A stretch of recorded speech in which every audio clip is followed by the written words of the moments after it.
সম্মানিত দর্শকবৃন্দ, ২৭শে ডিসেম্বর থেকে এসআইআর বা স্পেশাল ইন্টেন্সিভ রিভিশনের হিয়ারিং বা শুনানি প্রক্রিয়া শুরু হয়েছে। বিশেষ করে বিবাহিত মহিলারা যারা এসআইআর ফর্ম জমা দিয়েছিলেন তাদের জন্য এই সময়টি অত্যন্ত গুরুত্বপূর্ণ।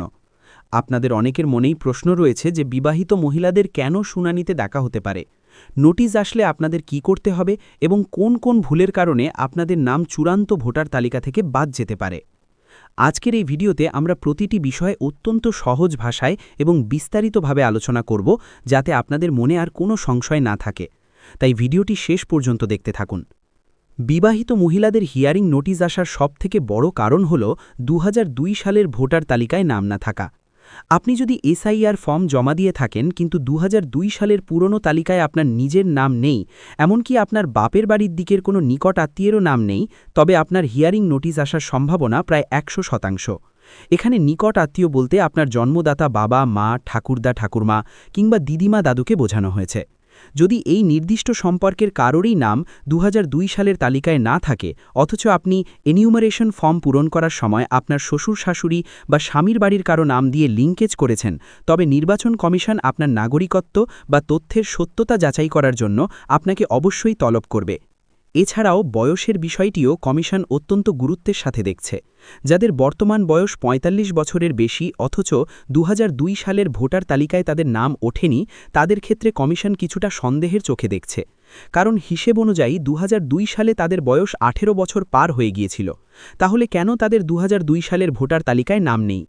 এই ধোঁয়াশা কাটানোর জন্যই ইআরও বা নির্বাচন আধিকারিকরা হিয়ারিং নোটিশ পাঠাতে পারেন। তবে বিষয়টি সম্পূর্ণ নির্ভর করছে ইআরওর সন্তুষ্টির ওপর।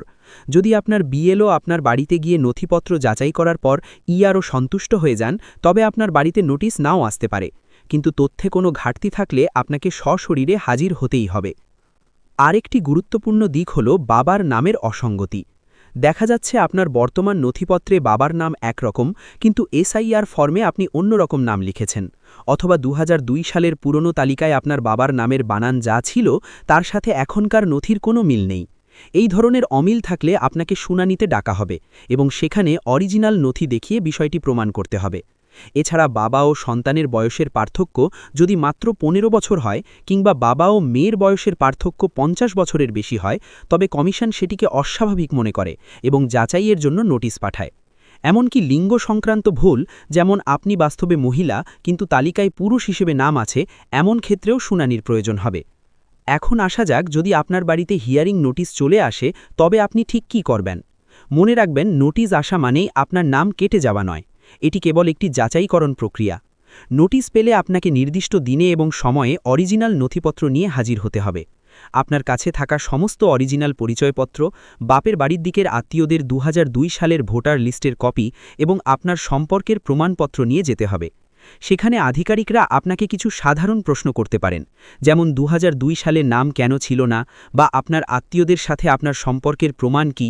আপনি যদি সঠিক নথি দিয়ে তাদের সন্তুষ্ট করতে পারেন, তবে আপনার নাম চূড়ান্ত ভোটার তালিকায় অবশ্যই থাকবে। তবে একটি বিষয় মাথায় রাখবেন, ভয় বা অবহেলায় হিয়ারিং এড়িয়ে যাবেন না। যদি আপনি শুনানিতে উপস্থিত না হন, তবে কমিশন ধরে নেবে যে আপনার দেওয়া তথ্য সঠিক নয় এবং আপনার নাম ভোটার তালিকা থেকে চিরতরে বাদ দিয়ে দেওয়া হতে পারে। আবার যারা অবৈধভাবে নাম তোলার চেষ্টা করছেন, তাদের জন্য কিন্তু আইনি বিপদের সম্ভাবনা রয়েছে।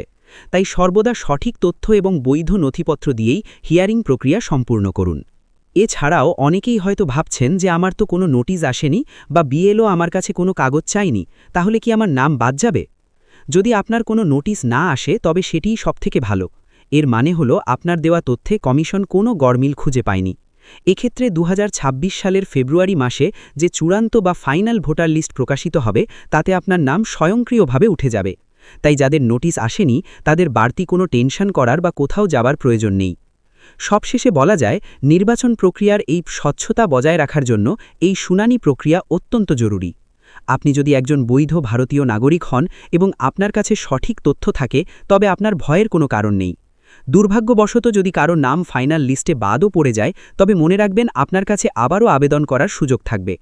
পরবর্তীতে ফর্ম 6 পূরণ করে নতুন করে ভোটের জন্য আবেদন করতে পারবেন। তাই অযথা আতঙ্কিত না হয়ে আপনার কাছে যে যে বৈধ ডকুমেন্ট আছে সেগুলি দিয়েই হিয়ারিং প্রক্রিয়া সম্পূর্ণ করুন। আশা করি আজকের এই তথ্যগুলো আপনার উপকারে এসেছে। যদি এই প্রক্রিয়া নিয়ে আপনার মনে কোনো বিশেষ প্রশ্ন থাকে তবে নিচে কমেন্ট করে জানান। পরবর্তী ভিডিওতে আপনাদের করা প্রশ্ন নিয়েই আমরা আলোচনা করব। আজ এই পর্যন্তই। দেখা হচ্ছে পরবর্তী ভিডিওতে। ধন্যবাদ।